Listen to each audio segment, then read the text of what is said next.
Personal insight. Hi, and welcome to the Christian Gamer channel. I'm Paul, and I'm using this space to share my insights from the Bible. I want to be clear right up front. I don't claim to have any special authority. I'm not a pastor, a theologian, an apostle, or anything special. I'm just an ordinary person who reads their Bible and wants to share what I've learned with the wider community. Because of that, your personal insights are absolutely no less valid than mine. I strongly urge you to join the conversation. If you disagree with anything I've said, or if you want to add something you think I've missed or glossed over, you are actively encouraged to do so. Feel free to leave your thoughts in the comments or even share a link to your own video. I know sharing biblical insights can be intimidating, especially in an age where simply trying to tell the truth can risk persecution or the fear of it down the road. But remember, God did not give us a spirit of timidity, but of power and love and self-control. So let's not be afraid to stand firm and share our faith and insights with courage. Okay, let's do this. And in this part 3 of Death and the Afterlife study, we are looking at the sojourn in Egypt and the Exodus. So a quick recap. In part 1, we looked at Job and the Amorites, and the context was the Mesopotamian cultural influences on what's arguably the oldest book in the Bible. Job actively resisted his surrounding culture, and the breakthrough is the shift from cultural despair to a revolutionary hope of a resurrection. In part 2, Abraham and the Chaldees, we have similar pagan cultural roots and common regional sources. The stance, Abraham rejected them just as God did. And Abraham went a step further due to the revelation he received. So he reasoned that a resurrection must be possible, whereas Job only hoped in a resurrection. Abraham reasoned from two contradictory revelations from God. One, that Isaac would be the progenitor of a lot of descendants that would make Abraham a powerful nation, and two, that God commanded Abraham to sacrifice his son Isaac. Abraham reasoned that Isaac must be raised from the dead. And the transition, the patriarchal era, closes with Joseph's rise to absolute power in Egypt, setting the stage for Jacob's family to migrate. Which brings us to the 400 years in Egypt. Exodus chapter 1 effectively glosses over a period of 400 years, beginning with the prosperity of Joseph and his descendants until they become very numerous, then a radical change in attitude towards them as the Egyptians grow fearful of them. On the one hand, the Egyptians are fearful of the numbers and power of the Hebrews, but on the other hand, they are dependent on them for their economy. The solution this new king came up with was to force them into slave labour. When that didn't work, the radical solution was to have the male children murdered. This was the political environment Moses was born into. After being saved from death by the courage of his mother and divine intervention, he was raised as a prince in Egyptian court, an adopted son of the Pharaoh. So what kind of religious influence was Moses brought up with? Okay, so we've got two possible dates for the Exodus. One's 1446 before the Common Era, and the other's 1225 before the Common Era.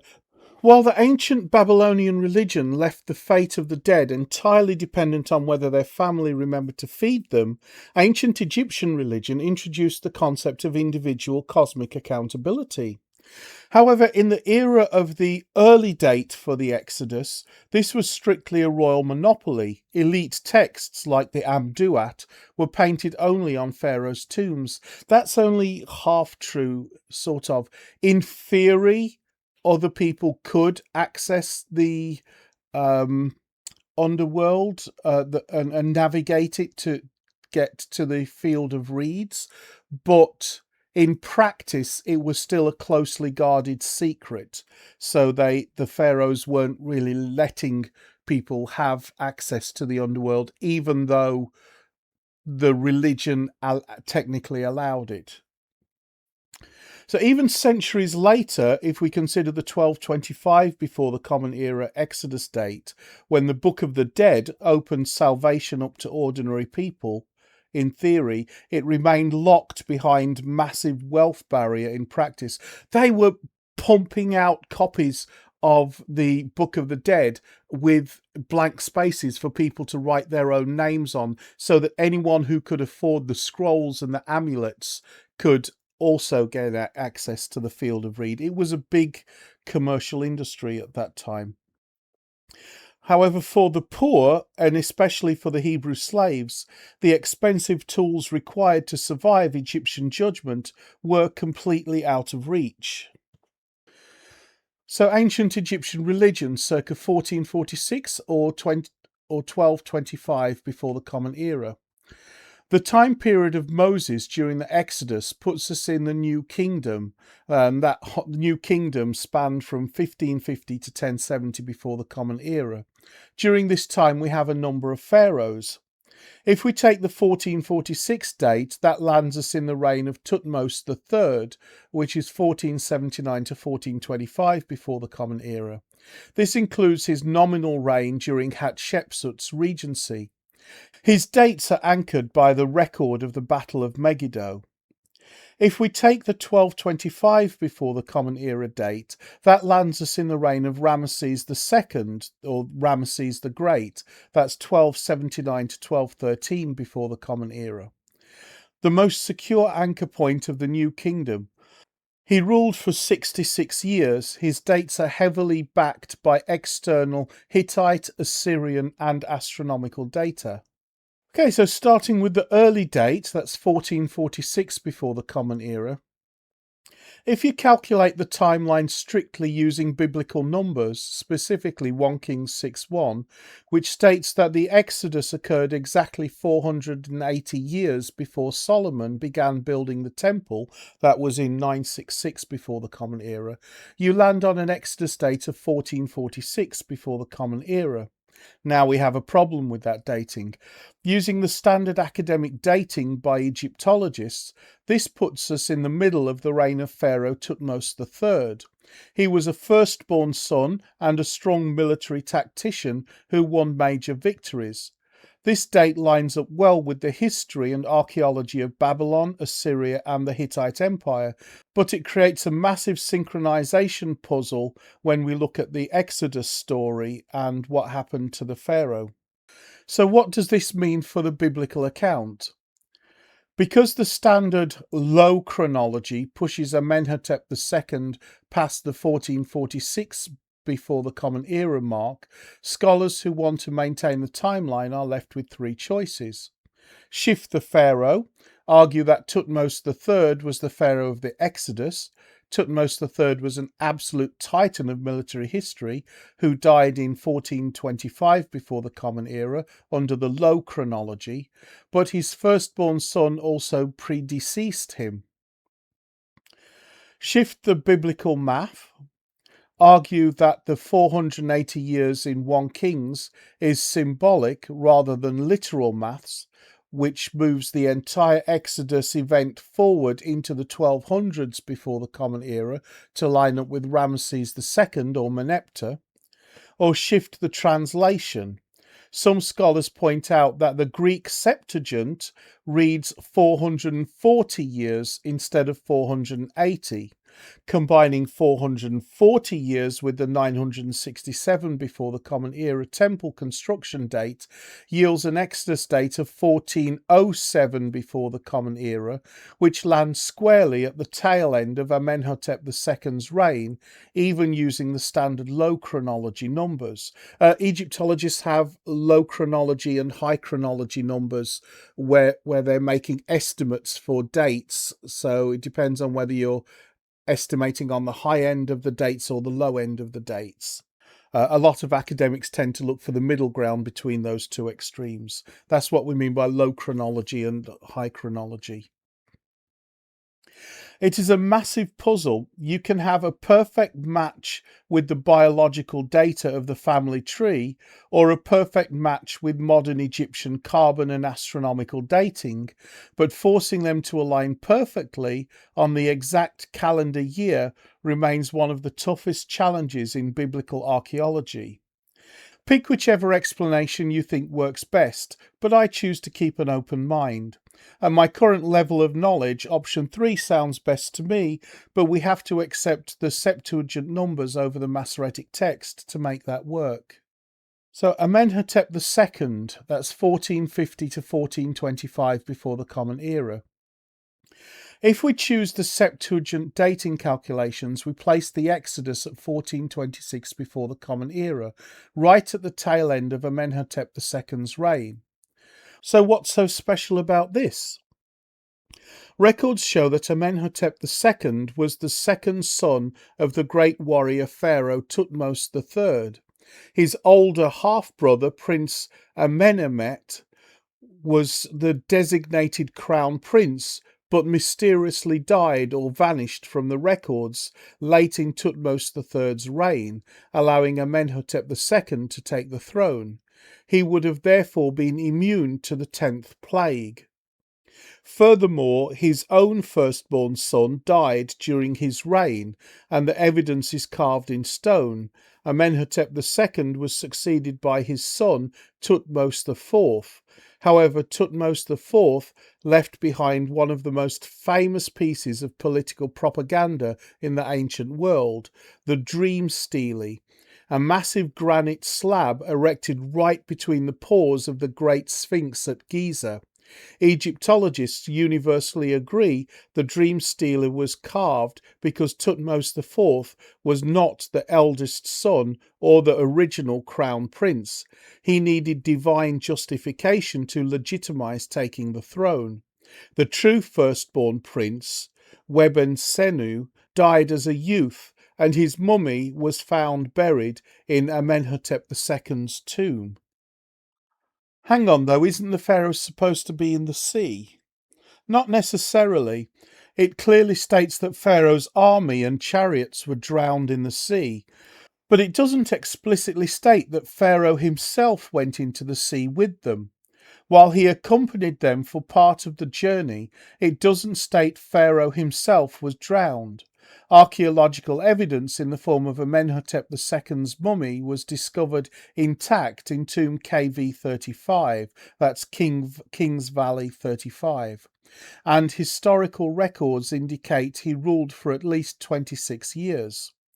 Interestingly, Egyptian records show that after his 9th regnal year, the aggressively militaristic Amenhotep II suddenly ceased all foreign military campaigns.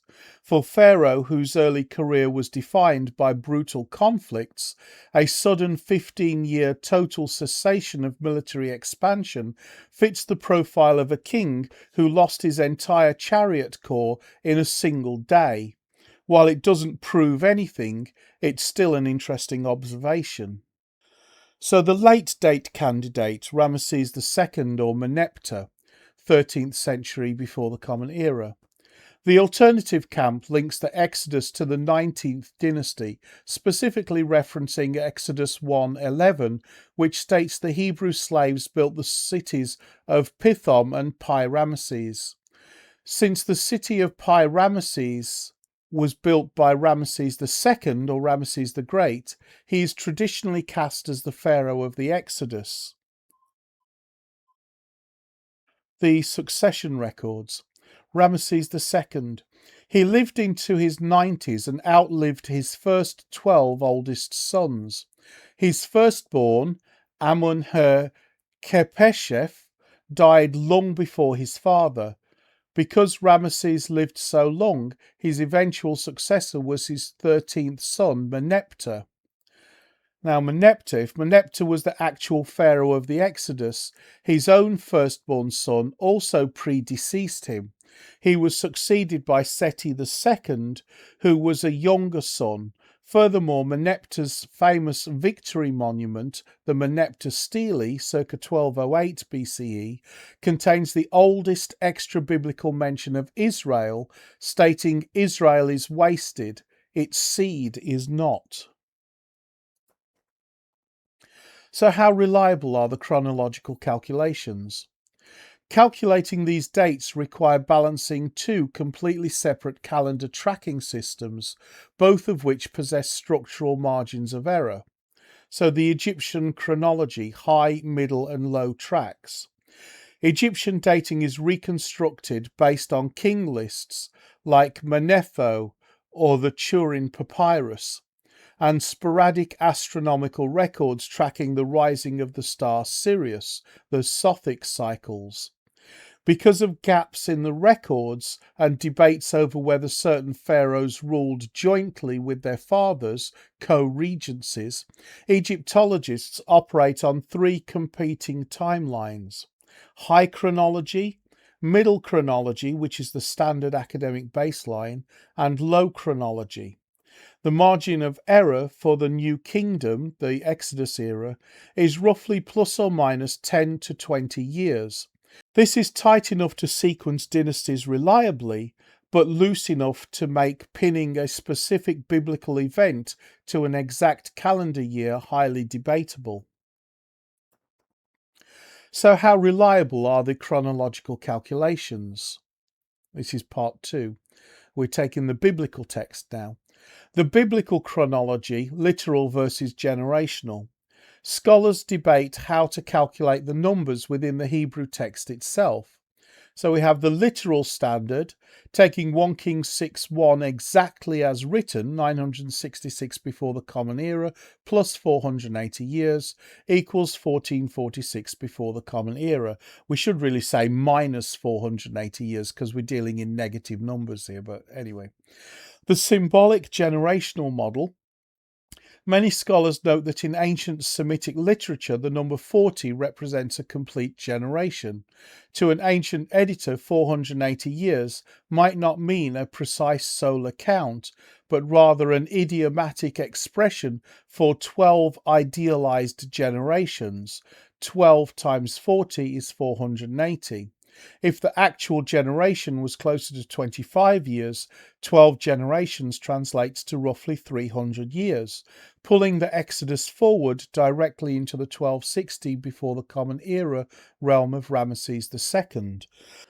So we have margin for error on both the biblical chronology and the Egyptian chronology. So why Egypt has no record of the plagues? It is vital to understand that ancient Egyptian inscriptions were not news reports. They were sacred state monuments designed to project cosmic order, or ma'at, at the absolute triumph of the king. A pharaoh would never carve a monument recording the total collapse of his economy, the death of his cattle, the destruction of his army, or a humiliating defeat by foreign brickmakers. Consequently, historical synchronization relies entirely on these indirect, accidental clues, like the sudden death of crown princes, unexpected changes in lines of succession, and the sudden halting of military campaigns. And this brings us to the Ipuwer Papyrus. The Ipuwer Papyrus, officially catalogued as Papyrus Laden 1, 344, that's Roman numeral 1, is one of the most polarizing and fascinating documents in biblical archaeology.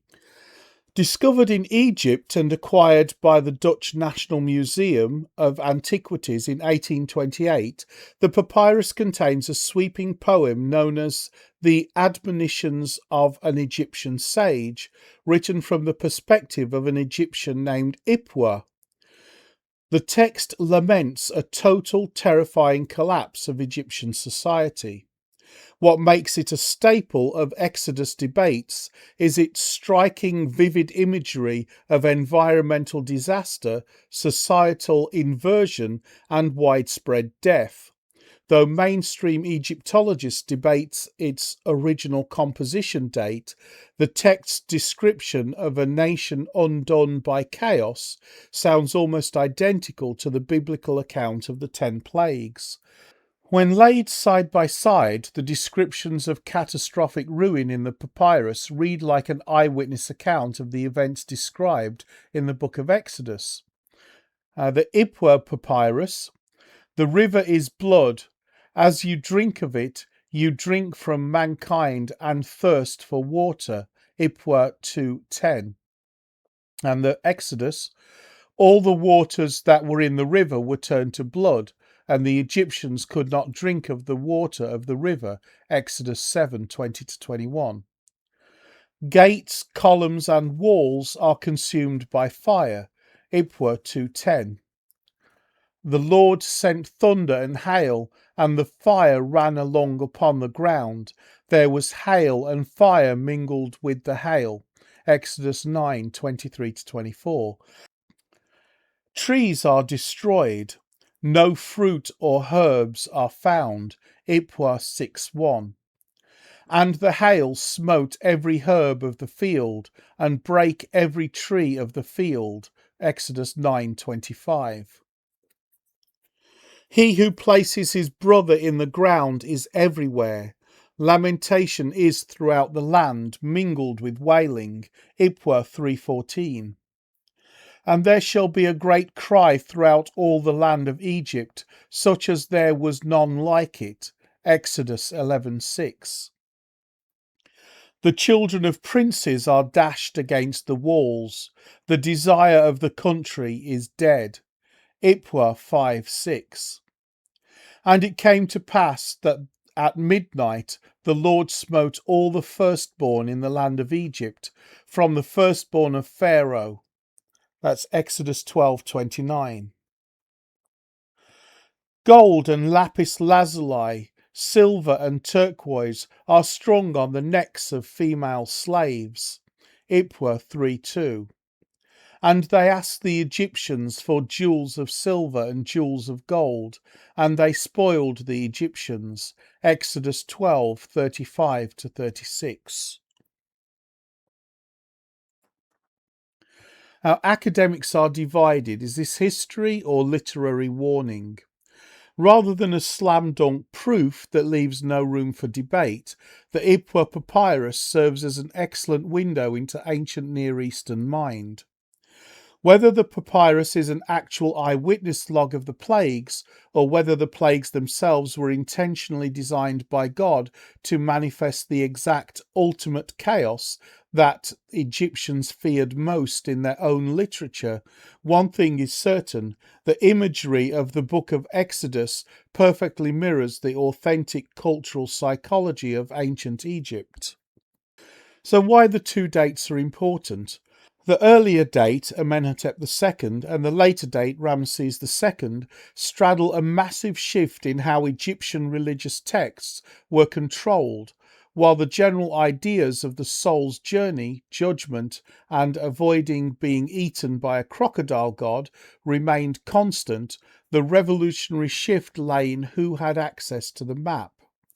In the time of Amenhotep II, circa 1446 before the Common Era, the supreme guidebooks to the afterlife, like the Amduat, were treated as classified divine secrets.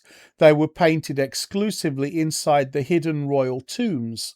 Salvation was structurally framed as a royal monopoly controlled by the pharaoh, the living deity on earth. They were painted exclusively inside hidden royal tombs. Salvation was structurally framed as a royal monopoly controlled by the pharaoh, the living deity on earth. In the time of Rameses II, circa 1225 before the Common Era, the afterlife had become a commercialized industry. The Book of the Dead was mass-produced by scribes with blank spaces for buyers' names. Immortality was now democratized in theory, but practically locked behind a massive wealth paywall. The core continuity, the journey of the soul. Whether an Egyptian died under Amenhotep II or Rameses II, their view of what happened after their last breath was identical. Death was not an end, but a perilous obstacle course. The human soul was multifaceted, requiring two key parts to survive.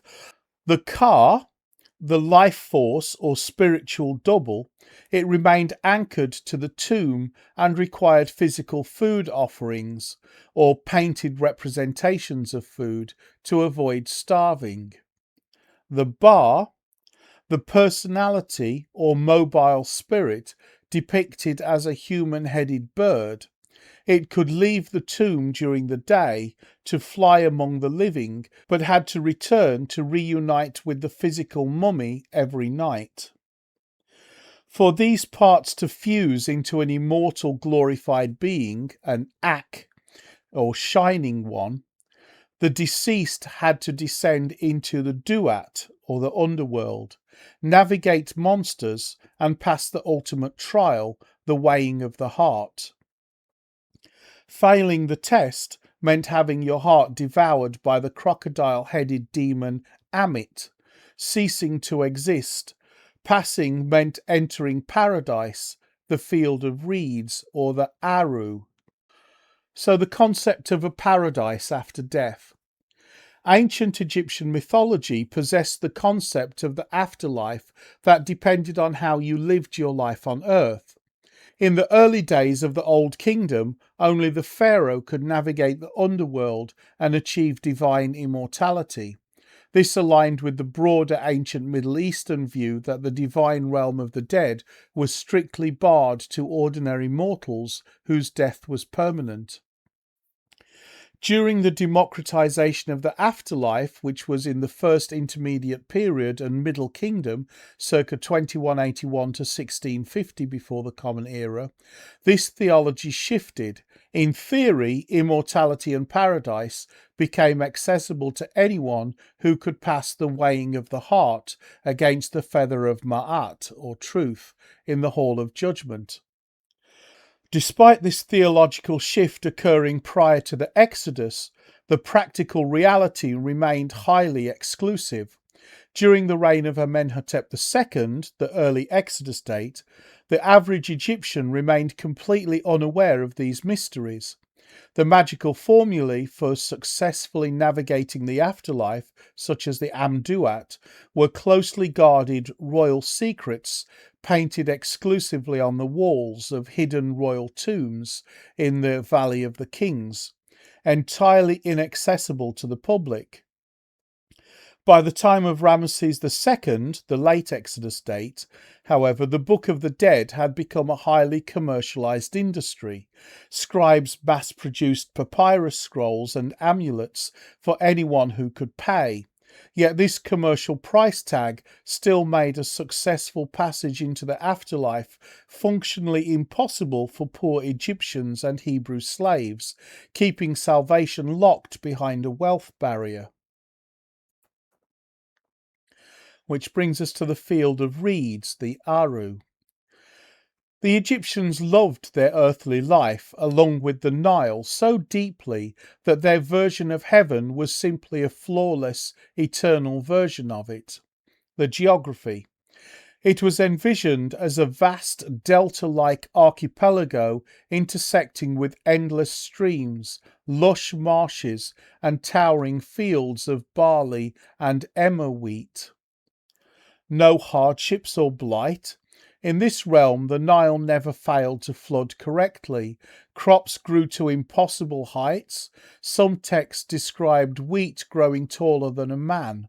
Storms never ruined harvests, and disease, hunger, and physical decay were entirely erased. The geographical location, it was believed to lie in the east, where the sun rises, floating on the celestial waters, or Nun.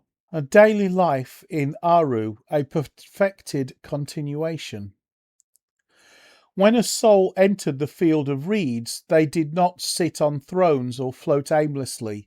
They lived a vibrant, active life. Reunion with loved ones. The greatest joy of Aru was the restoration of relationships. Souls were reunited with their deceased parents, spouses, children, and even beloved pets. Pleasure and leisure. Saved souls drank beer made from celestial barley, ate choice cuts of meat, wore fine linen, and spent their days hunting waterfowl in the reeds, sailing on the celestial streams, or playing board games like Senet. The role of the king.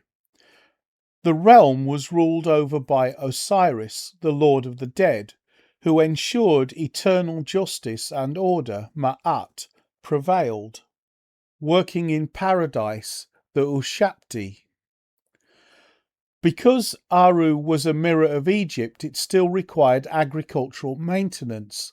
The canals needed clearing, and the fields had to be tilled to sustain the gods and the spirits.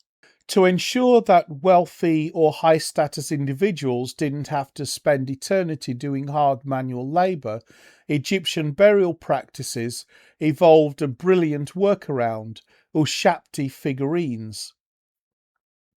The Ushapti cheat code. Egyptians were buried with small mummiform statues called Ushaptis or answerers. Spell 6 of the Book of the Dead was inscribed on them, designed to bring the statues to life in the field of reeds. When Osiris called out the deceased person's name to do agricultural work, the Ushapti would magically step forward and declare, "Here I am, I will do it." A wealthy individual might be buried with 365 Ushaptis, one for every day of the year, plus overseer figurines to manage the work of figurines, ensuring a completely work-free eternity. The Great Shift from Amenhotep to Rameses. While the destination remained the same, the guidebooks to the afterlife changed dramatically between these two candidate dates. This evolution bridges the gap between royal exclusivity and common access. The era of Amenhotep II, the royal secret. During the 18th dynasty, the afterlife was still a highly aristocratic affair. The premier underworld text was the Amduat, that which is in the underworld. Amduat means that which is in the underworld. What was it? A highly complex classified map tracking the sun god Ra's 12-hour journey through the night to be reborn at dawn.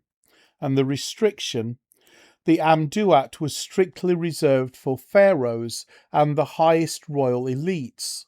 Its text and maps were painted exclusively on the hidden walls of royal tombs in the Valley of the Kings, including Amenhotep II's own tomb in Kings Valley 35. The common man had no access to this royal cosmic map. Now, the era of Rameses II and the democratization of eternity. By the time of the 19th dynasty, a major theological shift had matured.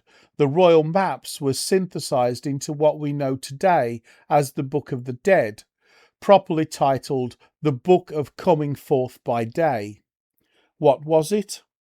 A collection of localized magical spells, declarations, and passwords written on papyrus scrolls. The accessibility? The text was commercialized. Anyone with enough money could go to a temple scribe, purchase a pre-written papyrus scroll, have their specific name inked into the blanks, and bury it with them. Because of this, by the time of Rameses II, ordinary Egyptian citizens believed that they, not just Pharaoh, could successfully bypass the gatekeepers of hell and achieve resurrection alongside Osiris. Continuity of the physical body. Because life in the field of reeds was so intensely physical, the preservation of the earthly body via mummification was non-negotiable. If the physical body on earth decayed or was destroyed, the soul, Ka and Ba, would have no anchor to return to, effectively starving the spirit and preventing it from enjoying the material pleasures of the celestial Nile. The field of reeds wasn't a place for abstract souls, but for fully restored eternal physical beings. And navigating the underworld, the Duat. How to navigate the underworld, or Duat, depends on the dating for the Exodus. As we have seen, the pharaohs were still holding on to control of the map of the afterlife and their unique position even after the democratization of the afterlife, so that in 1446 before the Common Era, we're really dealing with the Amduat painting on deceased pharaoh's sarcophagus. The Duat and the Amduat. If we look at the early date for the Exodus, 1446 before the Common Era, the common Egyptian citizen and the Hebrew slaves would have known little or nothing about the underworld, as it was strictly for the royal court. Only the pharaoh, who was a deity, could navigate the underworld, called the Duat. This was depicted by the night sky, which was meticulously mapped out in the Amduat, literally that which is in the underworld, or the Book of the Hidden Chamber, so that the pharaoh's soul could battle the serpent Apophis through the 12 hours of the night before being reborn at dawn. Originally, this was strictly royal. In the 18th dynasty, our early Exodus date, it was painted exclusively on the walls of pharaonic tombs in the Valley of the Kings, like Tutmos III. An ordinary Egyptian or Hebrew slave would never have seen or had access to it. So scenario A, the early date, leaving in the era of the Amduat. If the Exodus happened under Tutmos III or Amenhotep II, the Egyptians escaped Egypt during the absolute peak of the royal state monopoly on salvation. Pharaoh alone transforms into the Ak via the royal Amduat. Ordinary people, including Hebrews, are excluded from the cosmos, left in terminal dust. The Amduat was not a book people owned. It was restricted, sacred architecture. It was painted directly onto the walls of the hidden subterranean burial chambers in the Valley of the Kings. And the theological impact on the Hebrews. Salvation as state property. In this era, the afterlife was an elite cosmic engine designed to keep the pharaoh reigning eternally alongside Ra. The average Egyptian had no guaranteed personal access to Osiris, and the Hebrew population was entirely invisible in the cosmic scheme. As a prince of Egypt, chances are, of all the Hebrews, Moses alone would have had access to this text, or at least known of its existence. The Torah's radical pivot. While Yahweh tells a nation of ex-slaves at Sinai, "You shall be to me a kingdom of priests and a holy nation," Exodus 19:6, it is a direct subversion of the 18th dynasty status quo. In Egypt, only one man was the cosmic intermediary, the pharaoh, guided by the Amduat. At Sinai, Yahweh democratizes spiritual status instantly, bypassing the royal monopoly altogether. And why Sheol fits this era, leaving an Egypt where afterlife architecture was a tool of extreme imperial oppression, the early Hebrew concept of Sheol functions as a clean break. The Torah refuses to construct a competing elaborate Hebrew duat, because doing so would mimic the very system that enslaved them. Instead, death is minimized, Sheol, and all spiritual energy is focused on living righteously before Yahweh in the present land. And scenario B, the late date, leaving in the era of the Book of the Dead. If the Exodus occurred under Rameses II or Merneptah, the Hebrews were leaving an Egypt that had undergone a massive commercial and democratic religious revolution. The late-date worldview, salvation is monetized via the Book of the Dead, spells and passwords. Anyone with silver can buy passage to Osiris. Osiris is the god of the underworld, by the way. The Book of the Dead was a consumer product. Scribes in Thebes and Memphis mass-produced these papyrus scrolls, leaving blank spaces where a buyer could literally write in their own name. You bought your way into paradise. And the theological impact on the Hebrews. Salvation as a market commodity. The Hebrews would have witnessed an Egyptian society obsessed with purchasing cosmic insurance. If you had the silver, you could buy the correct spells to deceive the 42 judges, ensure your heart didn't testify against you, and successfully manipulate your way into the field of reeds. The Torah's radical pivot. The entire Sinai covenant acts as an aggressive polemic against this transactional magical worldview. In the Torah, righteousness cannot be bought, and God cannot be manipulated with a spell. The negative confession allowed a wealthy Egyptian to say, "I have not stolen," simply because they paid for a scroll that legally wiped the slate clean. The Torah demands actual historical relational holiness. You shall not steal. And why Sheol fits this era. If the Hebrews left during the late window, Sheol serves as a total rejection of the commercialized afterlife economy. By making Sheol a silent, stark equalizer where the rich and poor meet together, the wealth cannot purchase a better standing. Hebrew theology completely dismantles the Egyptian concept that the wealthy could buy a higher status in eternity. And a summary of the two timelines.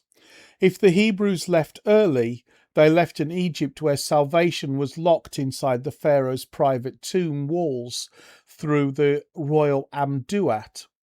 Yahweh's response at Sinai was to make the former slaves the new royal priesthood. If they left late, they left an Egypt where salvation was a commercial product sold on papyrus scrolls through the Book of the Dead. Yahweh's response was to demand a covenant of authentic moral obedience that money could never buy. And the litmus test, the negative confession. The most striking feature of New Kingdom Book of the Dead across both eras is the Hall of Ma'at, where the deceased stood before Osiris and 42 divine judges.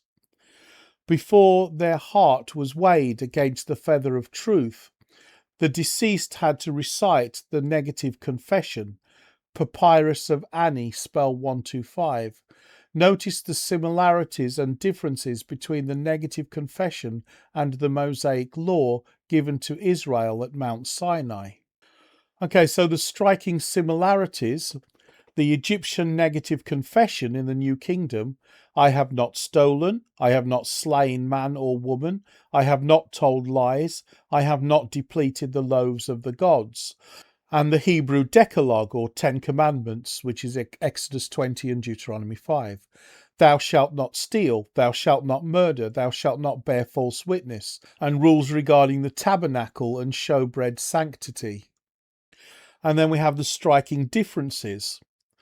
The primary target audience: in the Egyptian negative confession, the dead person standing before a court of underworld judges, and in the law of Moses, the living community walking out their daily lives in the camp. The nature of the declaration: it's a negative defense, a self-justifying claim of total moral perfection. I have not. And in the law of Moses, it's a positive and negative relational, an ongoing covenantal standard, thou shalt and thou shalt not. And the moral engine in the Egyptian negative confession, it's transactional magic, reciting the exact names and passwords of the 42 judges to bind them. And the law of Moses is a covenantal relationship, obedience driven by a personal relationship with a holy sovereign, I am Yahweh. And the sin against God versus man in the Egyptian negative confession, directed at balancing individual cosmic order, or ma'at, to save one's own soul. And the law of Moses, horizontal sins against neighbours are treated as direct vertical violation of God's holiness. And the concept of grace and atonement. The Egyptian negative confession is none. If your heart is heavier than the feather, you are instantly eaten by Amit. And the law of Moses, extensively provided by the tabernacle, sacrificial system, and Day of Atonement, or Yom Kippur. So, contrasting specific laws and worldview. The monotheistic boundary. The negative confession. The deceased must address 42 separate terrifying deities by their secret, highly specific names. For example, O Strider from Heliopolis, I have not done wrong. O Eater of Shades, I have not robbed. It is radically polytheistic and relies on knowing the magical taxonomy of the pantheon and the Torah. The absolute foundation of the law is Shema, Deuteronomy 6:4. Hear, O Israel, the Lord our God, the Lord is one. There are no secondary judges to appease, no cosmic middlemen, and no secret names to exploit. You deal exclusively with the Creator. And magic versus holy living. The negative confession. This text was essentially a cheat sheet for the afterlife. It was written down by scribes, packed with protective spells, and buried with the corpse. It didn't matter if you had been a flawless person in life. What mattered was having the ritual scroll in your coffin to command the gods to let you pass. It is ex post facto transactional magic. The Torah. The law explicitly bans all magic, sorcery and necromancy. That's Leviticus 19:31. God cannot be manipulated by reciting a text or wielding an amulet. The Torah demands actual historical daily righteousness. You shall be holy, for I, the Lord your God, am holy. That's Leviticus 19:2. And cosmic balance versus neighbourly responsibility. The negative confession. The focus of Ma'at is maintaining the status quo of the universe. The sins listed are often about personal boundary lines or ritual purity, e.g., I have not stopped the water when it should flow. I have not altered the scales. And the Torah. The law introduces a radical active social justice framework completely foreign to Egyptian funerary literature. It commands you to actively leave the corners of your field for the poor. That's Leviticus 19:9. To not take a widow's garment as collateral. Deuteronomy 24:17. And famously to love your neighbour as yourself. Leviticus 19:18. It is not enough to simply not harm someone. You must actively seek their welfare. And flawless perfection and acknowledged sin. The negative confession. The ritual requires absolute unyielding denial. If the deceased admits to even a single mistake, they are disqualified and destroyed. The text forces a stance of total self-righteousness. And the Torah. The entire Torah is built on the assumption that human beings will fail. Instead of demanding a fiction of absolute moral perfection to escape damnation, the law of Moses sets up a dynamic system of repentance. It builds a bridge back to God through confession, restitution to the injured party, and substitutionary sacrifice. So a sharp contrast. When the Israelites left Egypt, they didn't just leave buildings, they walked away from a culture completely obsessed with the cartography of the netherworld, mummification, and securing eternal life via transactional magic scrolls. In response, the earliest books of the Hebrew Bible do something shocking. They go completely silent on the details of the afterlife, with the exception of the revelation that God is still the God of Abraham, Isaac, Jacob, and Joseph, even though they are dead. This interpretation requires some linguistic nuance. God using the present tense to say he is, not was, the God of the patriarchs who are now dead. Though they are dead, God still has a relationship with them.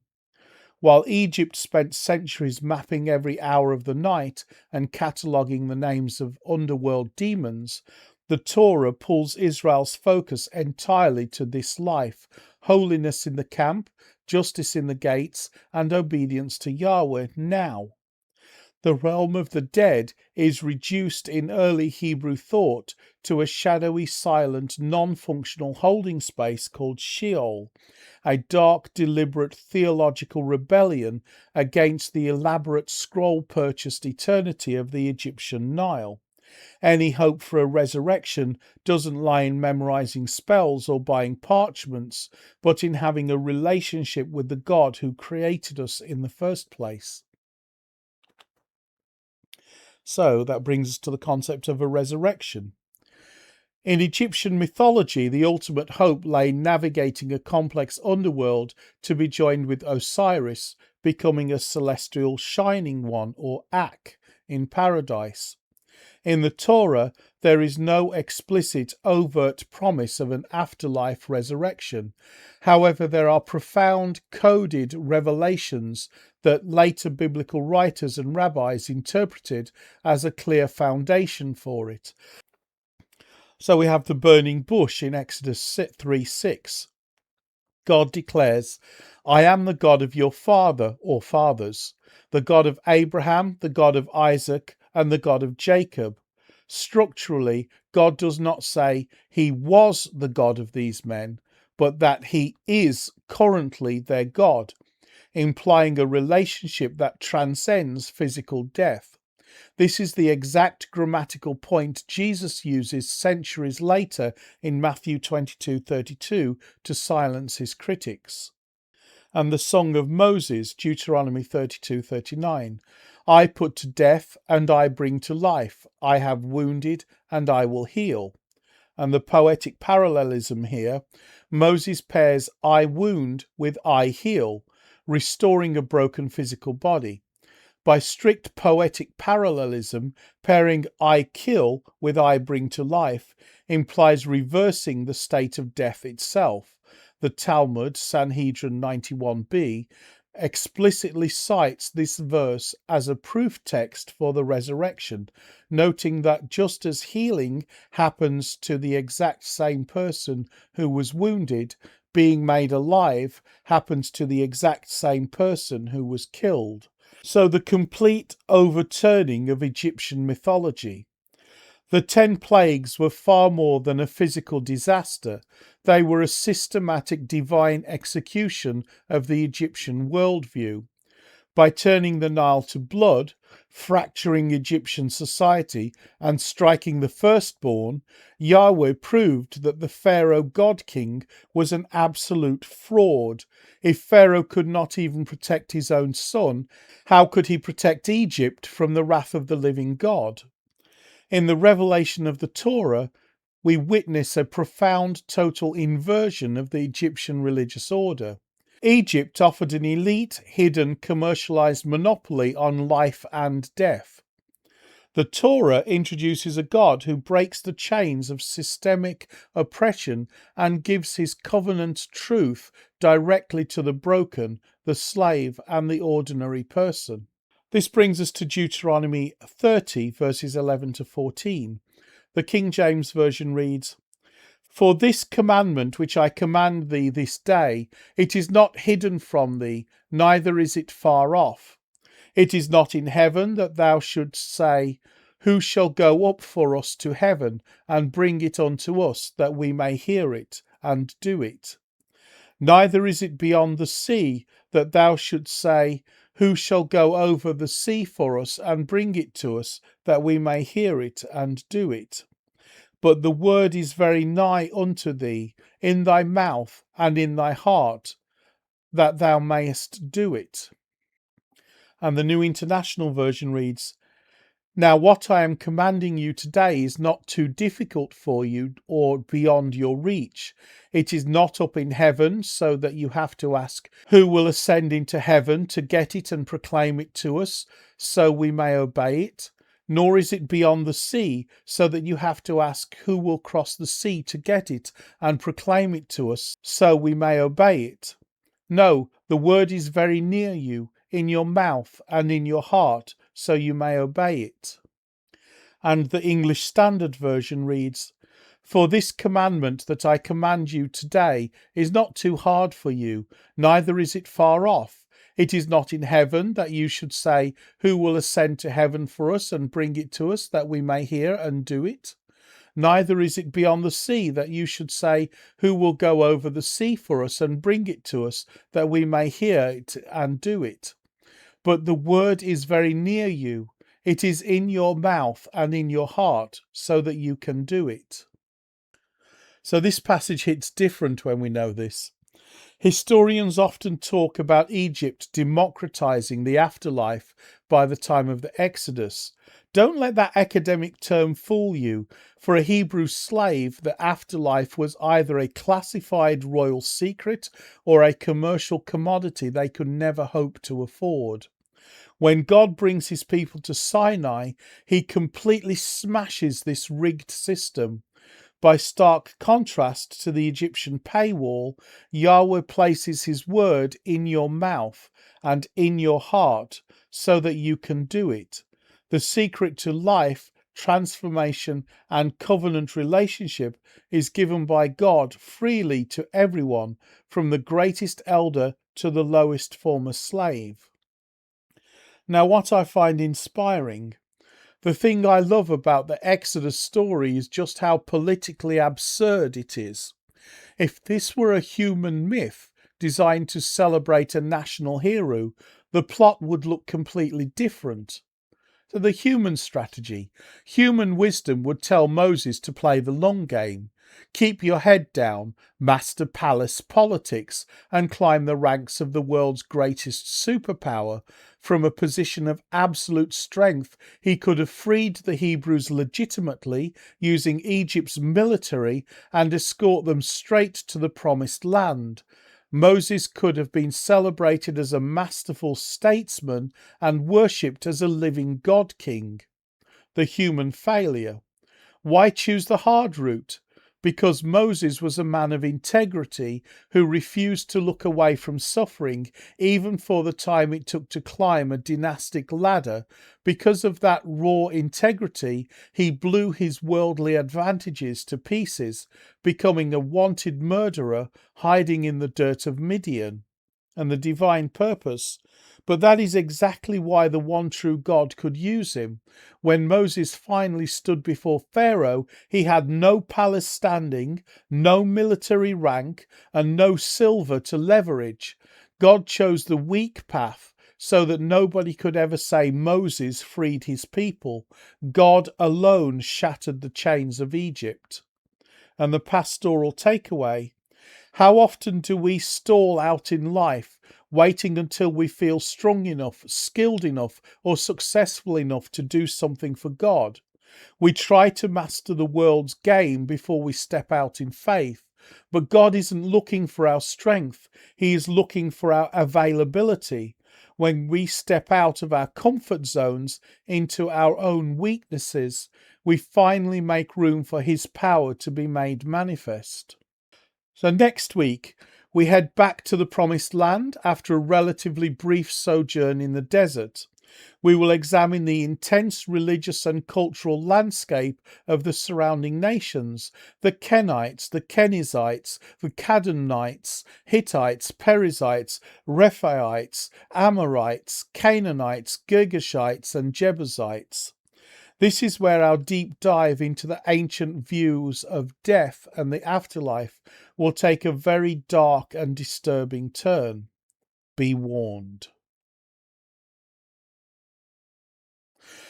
Okay, that brings us to the end of this video. Please leave a like and subscribe if you haven't already done so. It greatly helps the channel.